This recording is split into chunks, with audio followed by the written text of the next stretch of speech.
Today our lecture is on about Coulomb's law taken from the book of physics part 2। तो सबसे पहले हम coulomb law को discuss करने से पहले हम लॉ ऑफ ग्रेविटेशन को डिस्कस करेंगे, जो कि आप 9th 10th में पढ़ चुके हैं। तो जिसमें आपके फोर्स ऑफ ग्रेविटेशन था, जो कि आपके पास दो मैसेज के दरमियान में कोई भी अट्रैक्शन फोर्स होती है ड्यू टू ग्रेविटी, तो उसको हम फोर्स ऑफ ग्रेविटेशन कहते हैं या लॉ ऑफ ग्रेविटेशन कहते हैं। तो इस फार्मूले में आप देख सकते हैं, जिस तरह आपके पास F is equal to constant G है और आपके पास M1 और M2 का प्रोडक्ट है, जो कि डायरेक्टली प्रोपोर्शनल है फोर्स के, और इसी तरह इन्वर्सली प्रोपोर्शनल है square of the distance between these two message. तो हम इसी तरह फर्दर ऑन चलते हैं, जिसमें हम देख सकते हैं कि कूलम लॉ भी इसी स्टेटमेंट पे बेस करता है। तो जब भी आप कोई भी लॉन्ग टॉपिक करते हैं, तो लॉन्ग टॉपिक में आपके पास ये चीज़ें लाजमी इंक्लूड होनी चाहिए, जिसमें आपके पास डेफिनेशन आ जाती है और या स्टेटमेंट होती है, डायग्राम होती है, साथ में explanation, diagram, deviation, mathematical equations और रिजल्ट और कंक्लूजन एट द एंड। उसको कंक्लूड करके आप टॉपिक को ख़त्म कर देते हैं। तो इंशाल्लाह आपको इससे काफ़ी अच्छे मार्क्स मिल सकते हैं। तो अब हम चलते हैं इसकी कूलम लॉ के स्टेटमेंट पे। तो स्टेटमेंट में सबसे पहले वो यही कहते हैं कि the force between the two charges, जो फोर्स है वो आपके पास दो चार्जेस के दरमियान में है, चाहे वो अट्रैक्शन फोर्स हो या रिपल्शन फोर्स हो। तो दो चार्जेस बेशक वो पॉजिटिव हों या नेगेटिव चार्जेस हो सकते हैं। सेम चार्जेस, जिस तरह आपको पता है, सेम चार्जेस आपस में रिपेल करते हैं और अनलाइक चार्जेस आपस में अट्रैक्ट करते हैं। तो ये जो सी फोर्स है, ये डायरेक्टली प्रोपोर्शनल है product of their charges. In charges का प्रोडक्ट होता है और इनवर्सली प्रोपोर्शनल है square of the distance between them. जिस तरह आपने लॉ ऑफ ग्रेविटेशन में पढ़ा था कि वो प्रोडक्ट ऑफ देयर मैसेज था, इसमें प्रोडक्ट ऑफ देयर चार्जेस है, और इसी तरह आपके पास सेम वही है कि inversely proportional square of the distance between them. तो ये उसी तरह लॉ ऑफ ग्रेविटेशन की डेफिनेशन के मुताबिक ही है, तो ये आपको आसानी से याद भी हो सकती है। तो अब हम चलते हैं इसकी एक्सप्लेनेशन पे या डायग्राम की तरफ। तो हम डायग्राम के थ्रू ही इसको एक्सप्लेन करेंगे, जिसमें आपके पास ये आपको जो सी पहली फिगर नजर आ रही है, जिसमें आपके पास नेगेटिव और पॉजिटिव साइन है, दो डिफरेंट चार्जेस हैं, जिसमें आपके पास दो डिफरेंट फोर्सेस लग रही हैं, F21 एंड F12। तो आप देख सकते हैं Q1 जो सी फोर्स है, Q चार्ज है, वो अप्लाई कर रहा है ऑन Q2।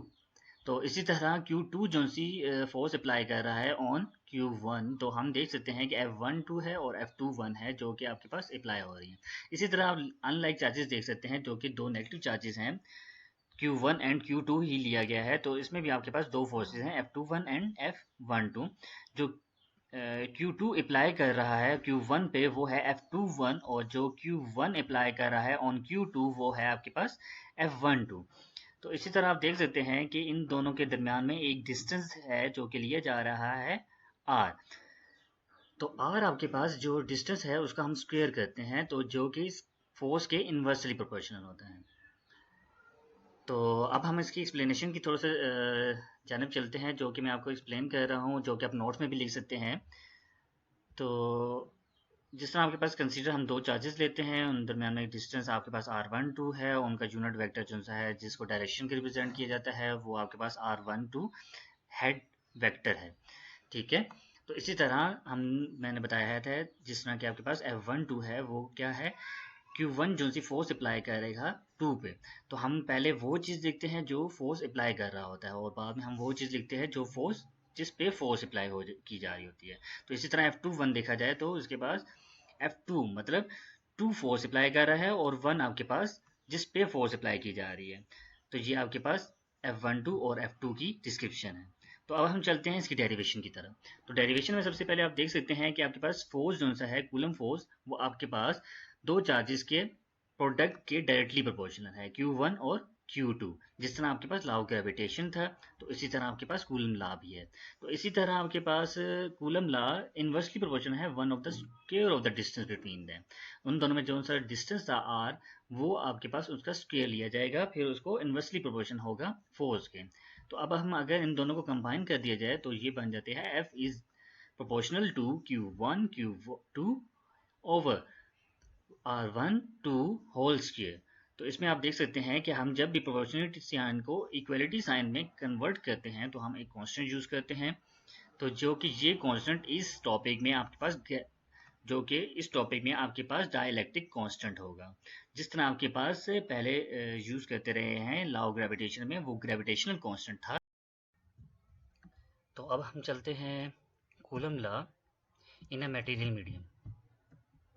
ग्रेविटेशनल कांस्टेंट था और यहाँ पे आपके पास कूलम कांस्टेंट आ जाता है और डाइलेक्ट्रिक कांस्टेंट भी कहा जाता है इसे।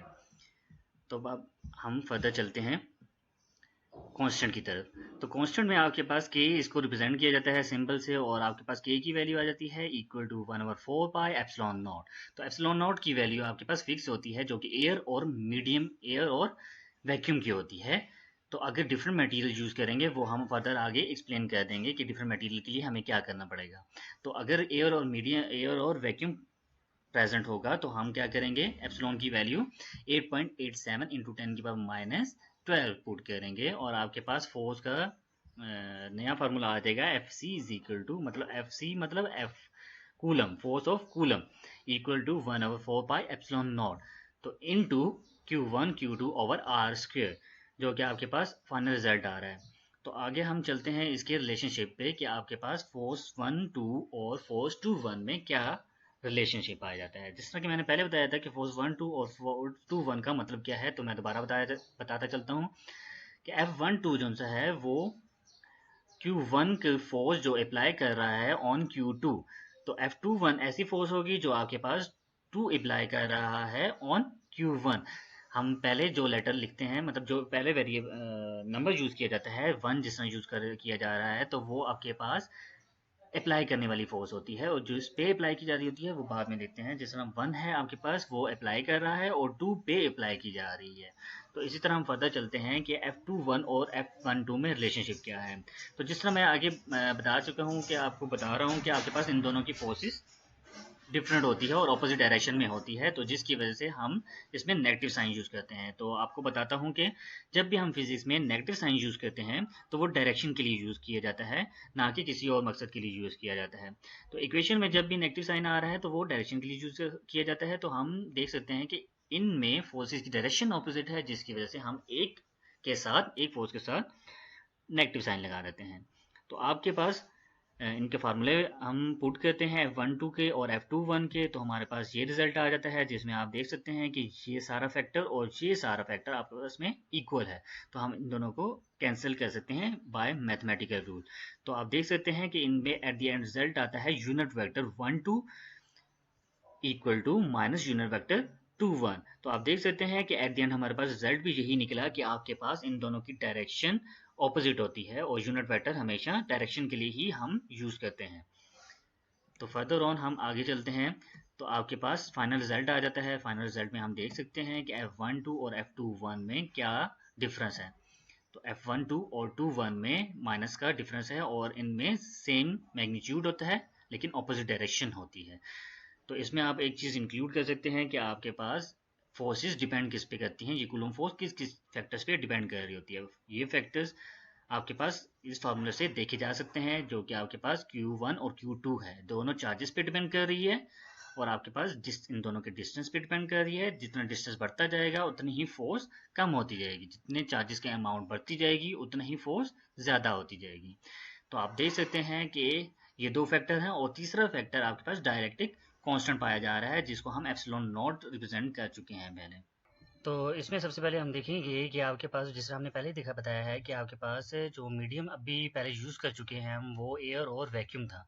तो अभी हम इसका मीडियम चेंज करने लगे हैं, जिसमें हम प्लास्टिक भी यूज़ कर सकते हैं या कोई भी मीडियम यूज़ कर ले, जिसमें आपके पास रबड़ आ जाता है, वुडन आ जाता है, या डिफरेंट मटेरियल यूज़ कर सकते हैं। तो उसके लिए हमें एक फैक्टर इंट्रोड्यूस कराना पड़ रहा है, जिसमें आपके पास परमिटिविटी आता है। परमिटिविटी ऐसी मटेरियल की प्रॉपर्टी होती है जिसमें के मुताबिक आपके पास फोर्स कम हो जाती है। जैसे जैसे परमिटिविटी इंक्रीज होती जाएगी वैसे वैसे आपके पास फोर्स कम होती जाएगी। परमिटिविटी आपके मीडियम पे डिपेंड करती है, मीडियम का चेंज होता जाएगा तो परमिटिविटी चेंज होती जाएगी।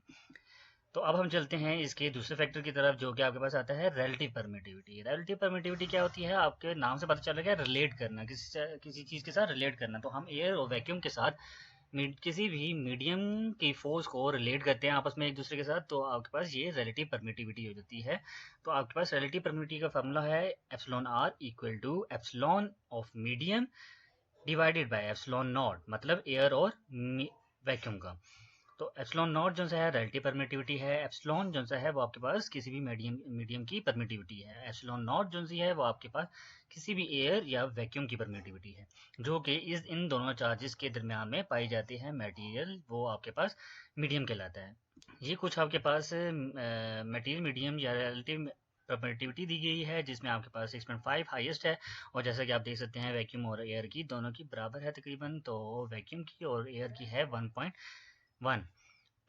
तो आप देख सकते हैं ये अगर वैल्यू वहाँ पे पुट कर दी जाए तो आपके पास इसकी वैल्यू आती है 8.85 इंटू 10⁻⁻12, जो कि आपके पास परमिटिविटी होती है फ्री स्पेस की, या आपके पास कह सकते हैं ये वैक्यूम या एयर की, जो कि मीडियम होता है इन दो चार्जेस के दरमियान। तो अब हम चलते हैं इसके फोर्स के रिलेशन का। तो अगर हम दो फोर्सेस का आपस में रिलेट करेंगे हैं इसके फोर्स बिटवीन एयर और वैक्यूम और किसी भी मीडियम के दरमियान में आपस में क्या रिलेशनशिप है, तो अब हम उसकी तरफ चलते हैं। तो आप देख सकते हैं कि आपके पास जो कि पहले फार्मूला था, जो कि हम यूज़ कर चुके हैं किसी भी मीडियम के लिए 1/4 पाई एप्सिलॉन। तो एप्सिलॉन आपके पास मीडियम का था, जैसा कि मैं पहले बता चुका हूँ। तो इसका फार्मूला बनता है आपके पास epsilon equal to epsilon not epsilon are. तो आपके पास ये फार्मूला हम इस इक्वेशन में पुट करेंगे, तो जिसके मदद से हमें पता चलेगा कि फोर्स इन मीडियम आपका फार्मूला आ जाता है 1/4 pi epsilon not epsilon r into Q1 Q2 over r square into unit vector. Unit vector आपको जैसे कि पहले बताया है कि आपके पास डायरेक्शन के लिए शो होता है, इसलिए इसको लगाएं या ना लगाएं, लेकिन आपको डायरेक्शन पता होनी चाहिए। तो आगे हम चलते हैं।